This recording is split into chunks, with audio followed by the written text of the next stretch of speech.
estar aqui com vocês no canal da Igreja Presbiteriana Shalom. E hoje estamos aqui para dar continuidade no estudo da EBAC sobre as parábolas de Jesus. É uma série que conta, nós estamos já na segunda fase, né? Tivemos a primeira fase, está no YouTube, tivemos uma fase com os milagres de Jesus e agora começamos novamente falando sobre as parábolas.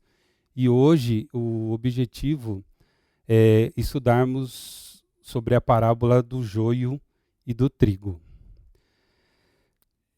Jesus estava num barco, né, falando com a multidão esse dia sobre... Ele tinha acabado de contar sobre a parábola do bom semeador e os seus discípulos perguntaram para ele: Jesus, por que você gosta de falar em parábolas ou contando histórias? E a resposta de Jesus foi assim: porque vendo não veem, e ouvindo não ouvem, nem entendem. Isso está em Mateus 13:13. E quando Jesus começava a falar, o povo se reunia em volta dele, porque ele ensinava as multidões e também curava, fazia milagres. E nesse dia Jesus estava num barco de tanta gente que estava por volta dele, ele precisou ficar longe, no barco na beira, né, da praia, e tinha uma multidão em volta dele. E o texto que nós vamos ler sobre a parábola do joio e do trigo se encontra em Mateus capítulo 13, versículos 24 a 30. Outra parábola lhes propôs dizendo: o reino dos céus é semelhante a um homem que semeou boa semente no seu campo. Mas enquanto os homens dormiam, veio o inimigo dele, semeou o joio no meio do trigo e retirou-se. E quando a erva cresceu e produziu fruto, apareceu também o joio.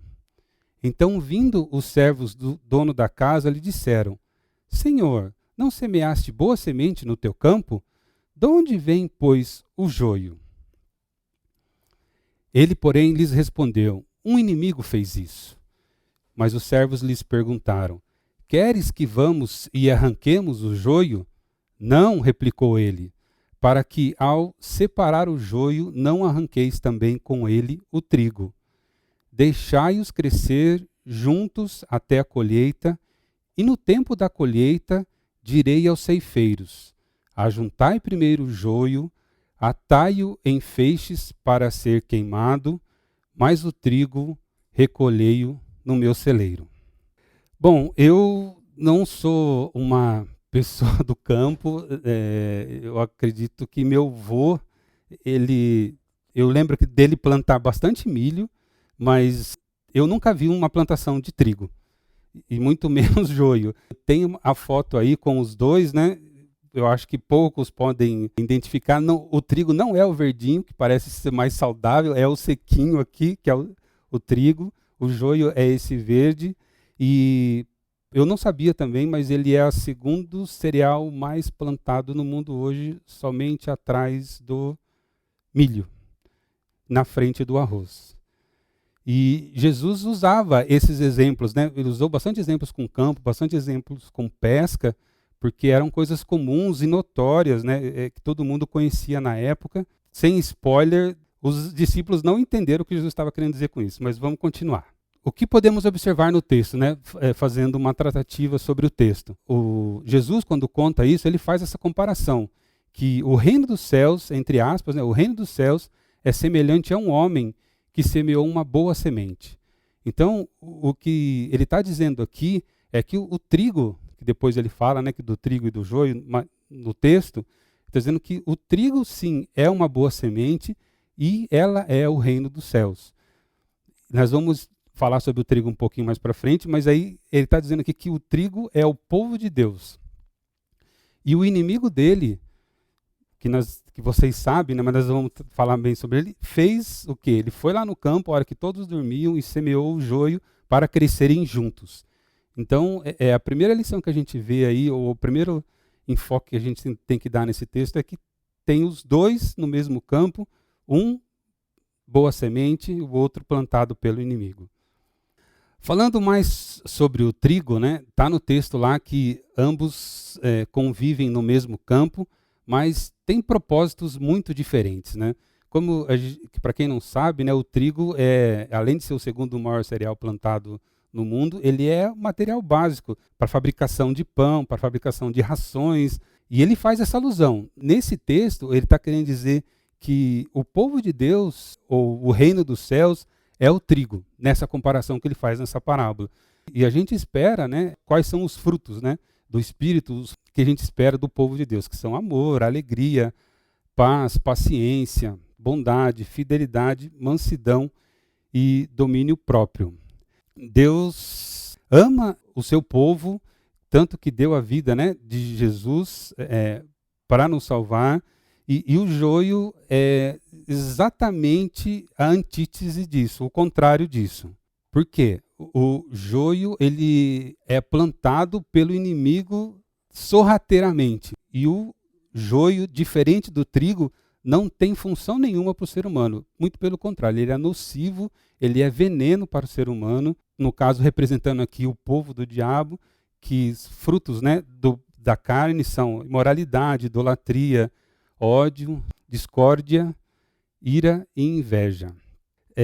Então, Satanás, no caso o diabo, ele faz de tudo, né, para estar no meio do povo de Deus. Ele é plantado no mesmo campo. Na história que Jesus conta, né, o joio e o trigo, eles estão no mesmo campo e eles consomem os mesmos recursos, eles convivem no seu tempo de vida, mas, como eu já disse anteriormente, com propósitos muito diferentes. Um tem função de abençoar e o outro de destruir. Agora que está claro que o trigo é o povo de Deus e o joio é o povo do inimigo ou do diabo, é interessante, né, a gente observar que eles estão no mesmo campo, né? Eles convivem, entendeu? E às vezes é muito difícil você separar ou conseguir ver quando é um, quando é outro. Tanto que os servos, a hora que percebem que tem alguma coisa errada, eles vão ao seu senhor e falam, né? Querem que separemos o joio ou arranquemos o joio? O senhor na conta, para ter paciência, para ter calma, para não arrancar também com ele o trigo. Aqui Jesus está querendo dizer para a gente ter tolerância, para a gente ter paciência, porque no final tudo é revelado. Fica claro o propósito de cada um. Eu gosto muito desse texto de Tiago 1,19, que fala que sejam todos prontos para ouvir, tardios para falar e tardios para irar-se. Que hoje as coisas são muito rápidas, tudo na internet, tudo é automático. A gente às vezes precisa, sabe, tudo é julgado automático, sem fatos, sem saber o que está acontecendo. E esse texto eu acho que é uma alusão a isso. Essa parte do texto é dizermos para termos paciência. Mas vai chegar uma hora em que tudo vai ser revelado.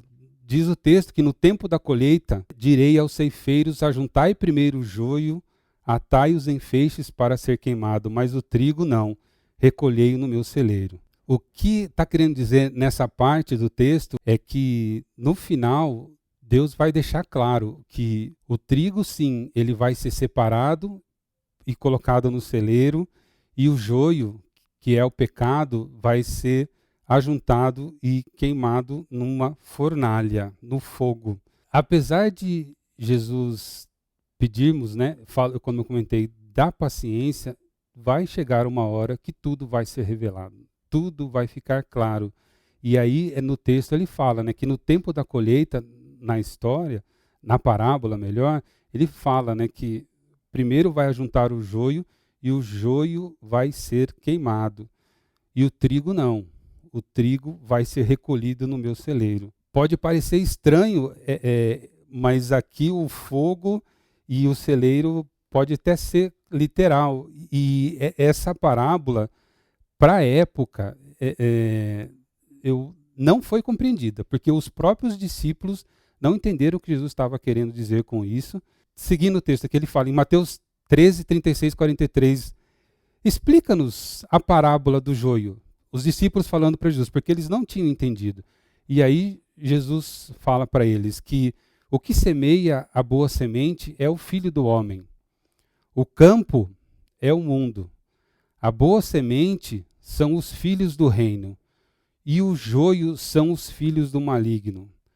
O inimigo que os semeou é o diabo. E a ceifa é a consumação do século.